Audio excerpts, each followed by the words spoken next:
네, 제 딸이 올해 5살입니다. 네, 아기 때부터 크게 아픈 일이 없이 건강하게 잘 자라줘서 참 감사하죠.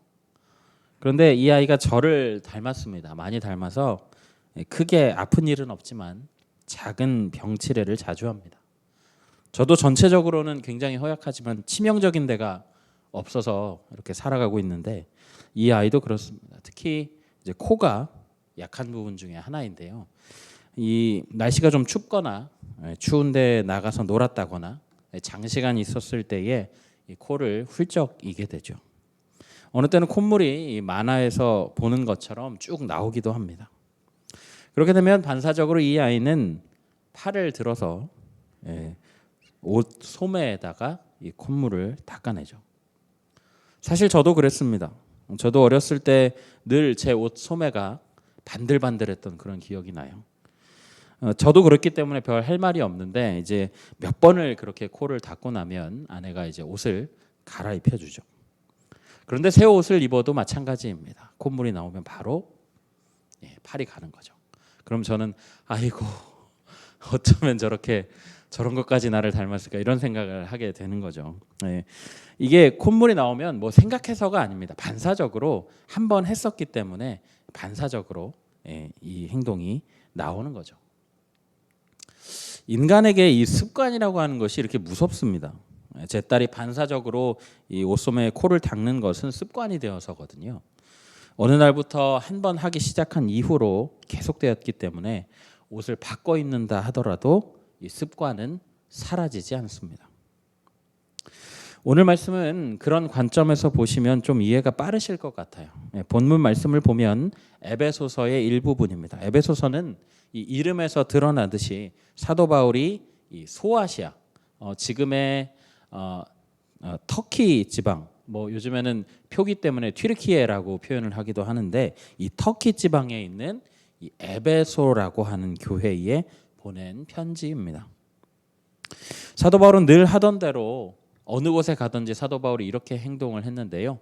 그 유대인의 회당, 유대인들이 중심으로 모여서 말씀을 듣고 또 말씀을 나누는 그 회당을 찾아가서 말씀을 한 3개월 동안 가르치게 됩니다.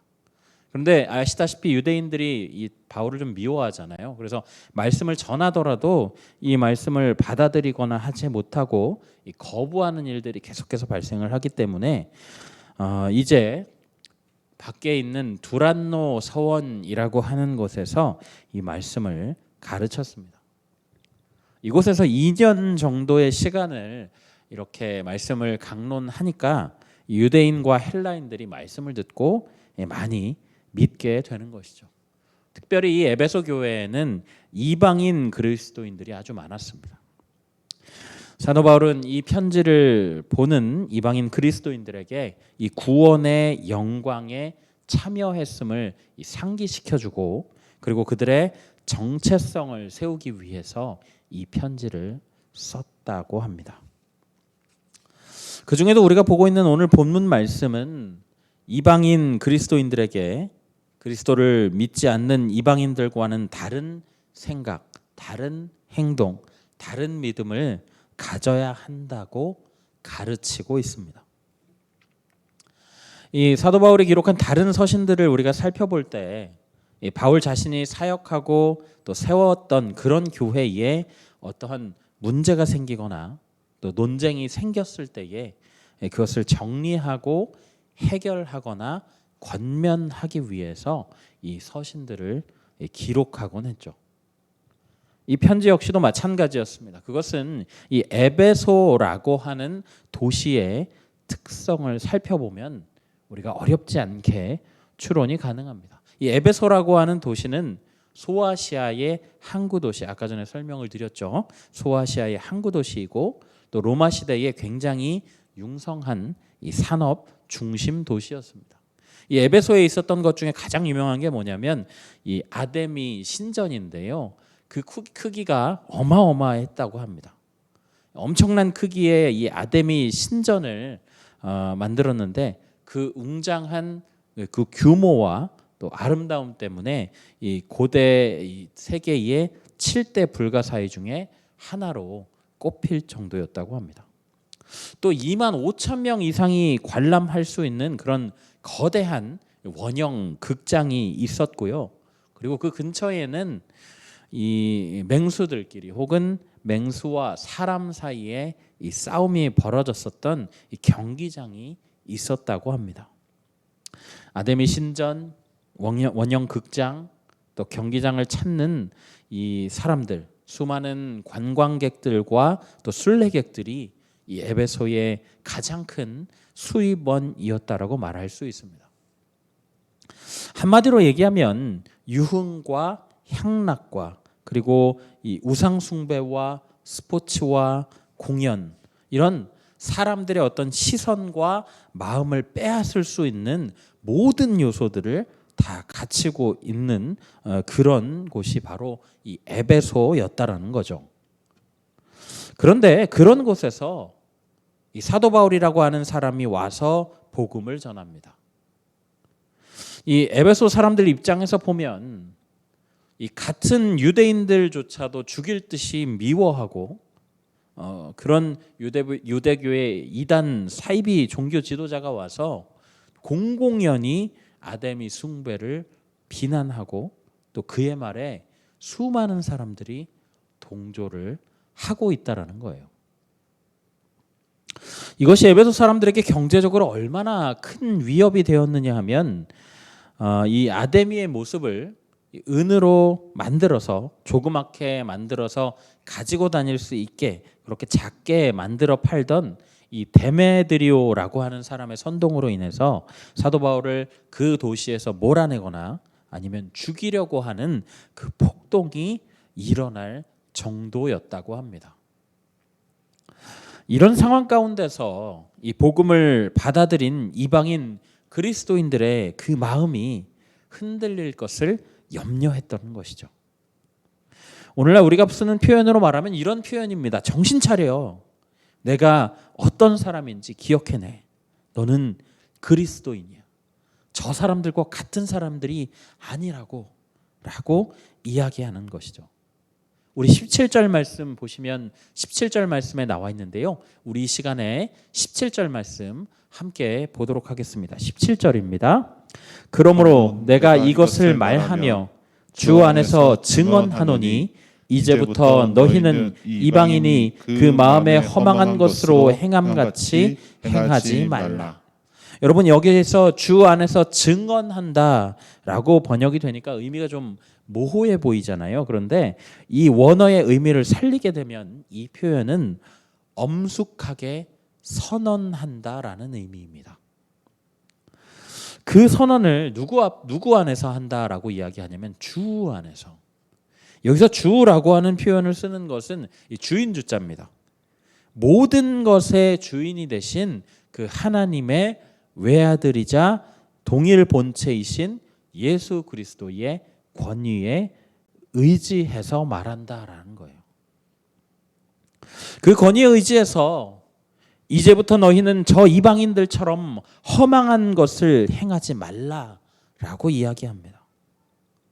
제가 아까 에베소서의 배경을 설명드리면서 에베소 교회의 구성원들이 대부분 이방인 그리스도인들이다라고 말씀을 드린 적이 있는데요. 같은 이방인인데 지금 이방인들과 이방인 그리스도인들 사이에 선을 긋고 있다라는 것입니다. 이 언제부터 그렇게 살라라고 이야기하냐면 이제부터라고 이야기해요. 그러니까 이 바울의 말을 뒤집어 보면 이런 얘기예요. 그 마음에 허망한 것으로 행함같이 행하는 것을 지금까지도 하고 있었다라는 것입니다. 이 이방인이 행하는 허망한 것이 무엇이냐? 대개는 우리가 이야기하는 이 죄로부터 시작됐던 그 인간의 탐욕, 또 교만과 같은 이 본성적인 죄를 이야기하는데요. 이 죄들을 지금까지도 계속해서 행하고 있으니 이제부터라도 그만해라라고 이야기하고 있는 거예요. 18절부터 19절에 보시면 여러분 이 내용이 자세하게 나와 있습니다. 제가 한번 읽어드릴게요. 그들의 총명이 어두워지고 그들 가운데 있는 무지함과 그들의 마음이 굳어짐으로 말미암아 하나님의 생명에서 떠나 있도다. 그들이 감각 없는 자가 되어 자신을 방탕에 방임하여 모든 더러운 것을 욕심으로 행하되. 모든 나쁜 표현들이, 온갖 나쁜 표현들이 다 들어 있습니다. 총명이 어두워짐, 무지함, 마음이 굳어짐, 하나님의 생명에서 떠나 있음, 감각 없음, 방탕의 방임, 더러운 것을 욕심으로 행함. 이 하나님이 인간을 처음 지으셨을 때를 생각해 보면 참 지혜로웠다는 것을 알 수가 있는데요. 그것이 뭐냐면 인간이 모든 동물의 이름을 지어줬다라는 것입니다. 아담이 그렇게 했죠. 하나님께서 이 에덴 동산에서 명령하셔서 모든 동물의 이름을 지어주지 않습니까? 그렇게 얼마나 하나님의 형상대로 지어진 인간이니 얼마나 총명이 있겠어요. 그러나 하나님과 같이 되고자 하는 욕심으로 죄가 들어와 버리니까 인간의 눈이 가려집니다. 하나님의 형상이 흐려진 거죠. 이때부터 하나님에 대한 지식이 흐려집니다. 완악한 마음이 가득 차기 시작하고 이 죄에 대한 감각이 없어서 스스로를 죄에 빠져들도록 방임합니다. 그리고 이 죄악된 욕심대로 행동을 하게 된다는 거예요. 여러분, 이것이 바로 범죄 이후의 자연인의 모습입니다. 그리고 그 모습 그대로 이 죄의 후손인 이방인들의 모습이 그러했다라는 것이죠. 그러나 이 편지의 수신자들은 그런 이방인들과는 달랐어야 했습니다. 핏줄로는 이방인들이지만 영으로는 그리스도인이었다라는 거예요. 여러분, 그런데도 이 상황이다 보니 자기 정체성에 혼란이 오는 사람들이 많이 있었던 것 같습니다. 그래서 사도 바울은 그리스도인들, 특별히 이 이방인 그리스도인들이 주변의 이방인들과 같이 생각하고 행동해서는 안 된다라고 강조하고 있죠. 그리고 20절에는 여러분 이렇게 단호하게 이야기합니다. 우리 20절 말씀 함께 읽어보실까요? 20절입니다. 오직 너희는 그리스도를 그같이 배우지 아니하였느니라. 예수 그리스도를 배우는 것은 단순히 그의 삶과 죽음과 이 부활에 대해서 지식적으로 배우는 것이 아닙니다. 이 예수 그리스도의 삶을 따라가고 또 그와 함께 날마다 동행하며 그가 원하는 그 방향에 서 있는 것이 바로 진짜로 예수 그리스도에 대해서 배우는 거예요. 머리로 아는 것에 그치지 아니하고 이 행동으로 옮겨져서 그의 삶이 이방인들과 분리되는 것을 가리킵니다. 그렇다면 그들은 어떤 것을 배웠을까요? 21절 말씀입니다. 21절 말씀을 제가 한번 읽어드릴게요. 21절 말씀입니다. 진리가 예수 안에 있는 것 같이 너희가 참으로 그에게서 듣고 또한 그 안에서 가르침을 받았을진데. 여기 그에게서 듣고라고 번역된 부분은 원어적인 의미를 좀 살리자면 그를 듣고입니다. 개인이 어떤 하나님의 구원의 부름을 듣고 응답했다라는 말이에요. 그리고 그래서 어떻게 하라는 이야기입니까? 22절부터 24절까지 말씀인데요. 우리 이 말씀 함께 읽어보겠습니다. 22절부터 24절까지 말씀입니다.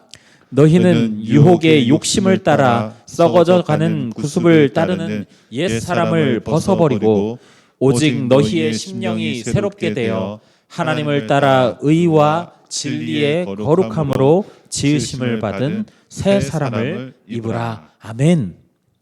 여러분, 자, 이 말씀을 우리가 구조적으로 좀 이해를 해보도록 하죠. 이 말씀을 조금 더 구조적으로 이해를 하면 이런 말씀입니다. 보세요. 주어는 너희는입니다. 그리고 동사는 입으라입니다. 어떤 사람을 입으라고 하냐면 새 사람을 입으라고 합니다. 그 세 사람은 어떤 세 사람이냐 하면 의와 진리를 거룩함으로 지으심을 받은 세 사람입니다. 그 사람의 대표가 바로 누구냐면 예수님이신 것이죠. 그러니까 그리스도인들은 예수님을 따르고 그를 닮아가야 하는 그런 사람들인 것입니다. 또 그 사람은 이 썩어져가는 구습을 따르는 옛 사람을 벗어버리고 심령이 새롭게 된 사람들이라는 것이죠. 옛 사람을 벗어버린다라고 하는 말을 가장 잘 표현한 것이 바로 이 세례 아니겠습니까? 우리 장로교에서는 조금 간소화된 부분이 있지만 지금도 여러분 침례 교회에서는 세례를 받을 때에 몸 전체가 물에 잠기는 침례를 행합니다. 이 침례라고 하는 것을 좀 의미적으로 해석을 하자면 먼저 물에 들어가게 되죠. 물에 들어가서 그 순간에 모든 육체가 물 안에 들어갔기 때문에 살 수가 없습니다. 내 이전의 모습이 죽게 되는 것이죠. 그리고 물 밖으로 다시 나오면서 성령과 함께 이전과는 다른 완전한 새 사람으로 거듭나게 된다는 거예요. 이 말씀을 사도 바울이 다른 서신서인 갈라디아서 2장 20절에 이 부분을 이렇게 말씀합니다. 내가 그리스도와 함께 십자가에 못 박혔나니 그런즉 이제는 내가 산 것이 아니요 오직 내 안에 그리스도께서 사시는 것이라. 다시 말한다면 지금 에베소 성도들에게 바울이 전하는 메시지는 이 그리스도를 알기 전에 당신들의 모습은 이미 십자가와 함께 죽었습니다. 그러니 이제 더는 그와 같은 모습으로 살아가서는 안 됩니다. 라고 말씀을 통해 이야기하고 있는 것이죠. 아까 제가 잠깐 말씀드렸지만 이미 그리스도를 내 안의 주인으로 고백하고 난 뒤에도 이 에베소 성도들은 이전의 습관들을 버리지 못했죠. 더 이상은 그냥 이방인이 아니라 그리스도인이 되었음에도 예전의 그 습관들, 예전의 그 이방인의 모습을 여전히 버리지 못했다라는 것입니다. 그런 그들에게 사도 바울은 오늘부터라도, 이제부터라도 썩은 그 옛 사람을 벗어버리고 새 사람이 되어야 한다라고 강조하고 있다라는 것이죠. 사랑하는 성도 여러분, 그러나 이 사도 바울의 이 같은 말씀은 그저 그 시대의 이 에베소 성도들에게만 해당되는 내용은 아닙니다.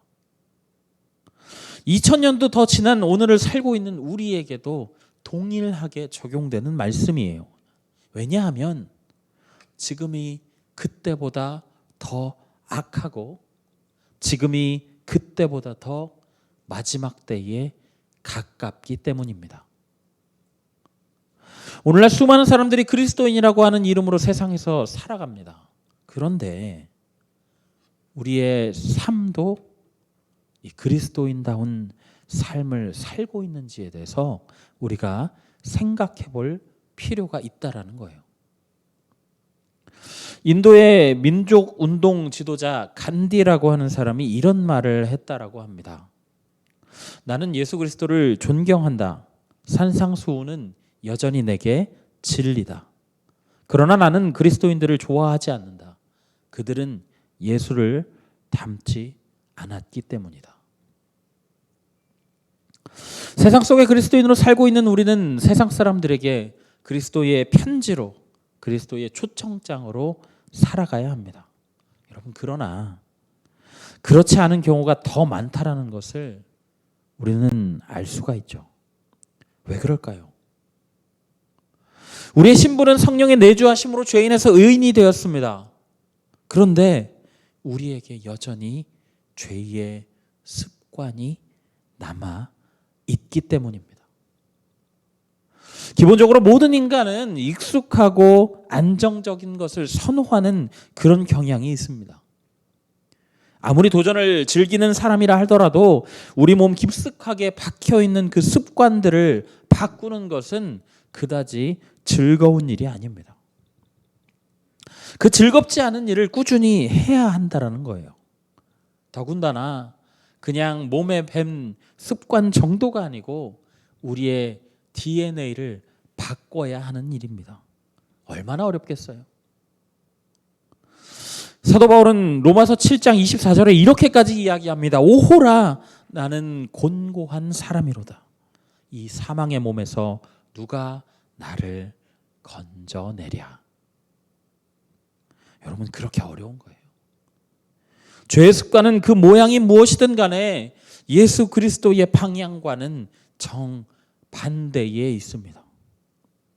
우리가 의의 길을 따르려고 하는 것은 굉장한 고통을 동반하는 일이죠. 본능을 역행하는 일이기 때문입니다.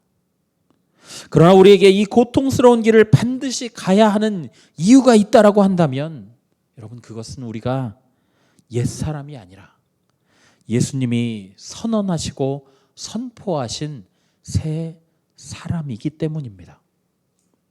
그리고 그 길을 가는 자, 옛사람을 버리고 새 사람의 옷을 입은 자를 하나님께서 기뻐하실 것이기 때문이죠.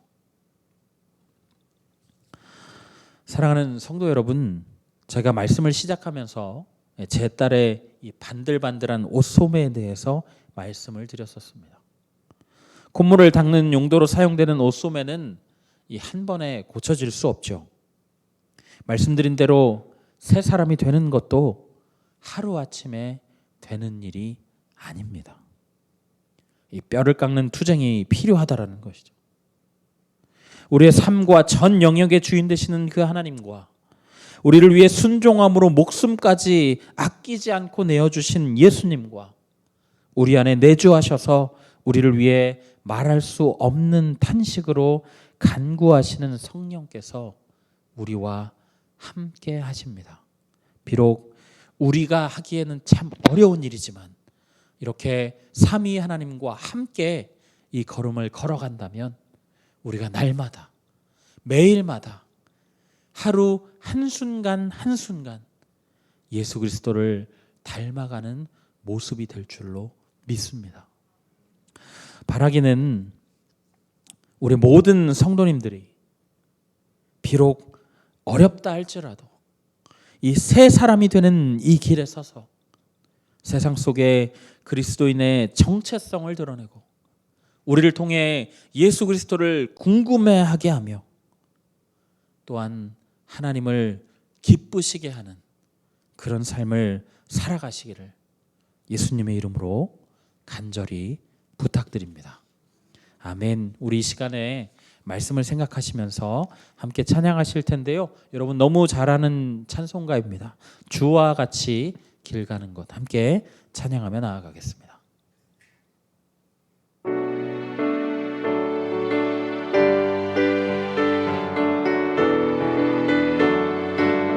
주와 같이 길 가는 것, 주와 같이 길 가는 것 즐거운 일 아닌가.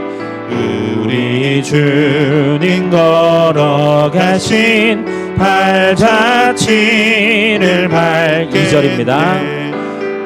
어린아이 같은 우리 미련하고 약하나 주의 손에 이끌리어 생명길로 가 한 걸음 한 걸음 한 걸음 주 예수와 함께 날마다 날마다 우리 걸어가. 꽃이 피는 들판이나 꽃이 피는 들판이나 험한 골짜기라도 주가 인도하는 대로 주와 같이 가. 옛 선지자 옛 선지자의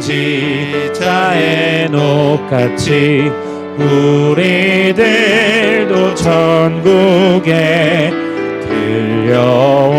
올라갈 때까지 주와 같이 한 걸음 한 걸음 한 걸음 주 예수와 함께 날마다 날마다 우리 걸어 한 걸음 한 걸음 한 걸음 한 걸음 주 예수와 함께 날마다 날마다 우리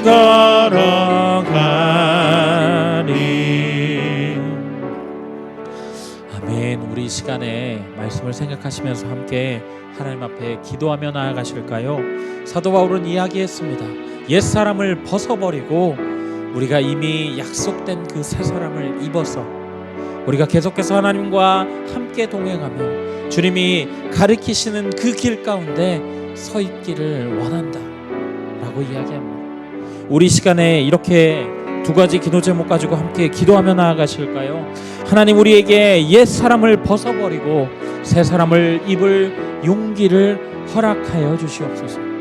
또 죄의 습관을 끊고 한 걸음씩 주님의 길에 동참하며 날마다 그리스도의 장성한 분량에 이르기까지 성장하는 우리의 삶이 되게 해달라고 우리 시간에 함께 하나님 앞에 기도하며 나아가겠습니다. 사랑해 주님, 감사합니다. 주님, 오늘 이 시간에 주님 앞에 주신 그 말씀을 들고 하나님 앞에 기도하며 나아갑니다. 하나님, 사도 바울이 말한 것처럼 주님, 이방인의 그 모습과 같이 행하지 아니하고 너희는 이미 새 사람이니 이전 그 썩어버린 그 옛 사람을 벗어버리고 새 사람을 입으라 하는 그 말씀을 들으며 주님, 우리 역시도 그 새 사람으로 거듭나기를 소망하며 나아갑니다.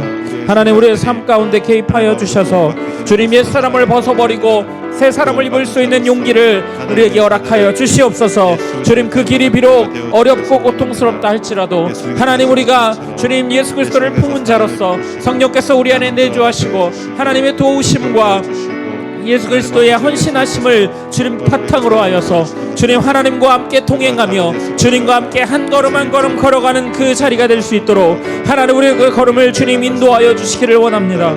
하나님, 우리가 죄의 습관을 끊고 한 걸음씩 주님 앞에 나아가게 하여 주시옵소서. 주님, 날마다 예수 그리스도의 장성한 분량에 이르기까지 날마다 성장을 멈추지 않는 자들로 주님 우리를 삼아주셔서 주님, 우리가 계속해서 하나님의 길에 거하며 주님과 함께 동행하며 주님 앞으로 나아가 주님 기도하며 성장하는 자들 될 수 있도록 하나님 역사하시고 붙들어 주시기를 원합니다. 주님, 우리가 주님 두려워하지만 하나님, 그럼에도 불구하고 우리를 도우시는 하나님이 계시기에 주님, 우리가 두려워하지 아니하고 하나님 그 길을 걷기를 원합니다. 한 걸음 한 걸음 걸을 때마다 주님의 손을 잡고 걸을 수 있게 하시고 주님께서 주님 우리의 등을 두드려 주시고 등을 밀어 주셔서 주님, 우리가 그 걸음을 함께 걸어갈 수 있는 자들 될 수 있도록 하나님 역사하여 주옵소서. 주님, 우리를 붙드시는 하나님의 은혜 가운데 주님, 우리가 힘을 얻어 주님과 함께 걸어가기를 소망하오니 하나님, 우리를 붙잡아 주옵소서. 주님, 우리에게 주의 능력과 주님의 힘을 허락하여 주심으로 주님, 우리가 이 길을 능히 감당하며 나아갈 수 있도록 하나님 붙잡아 주시고 인도하여 주옵소서.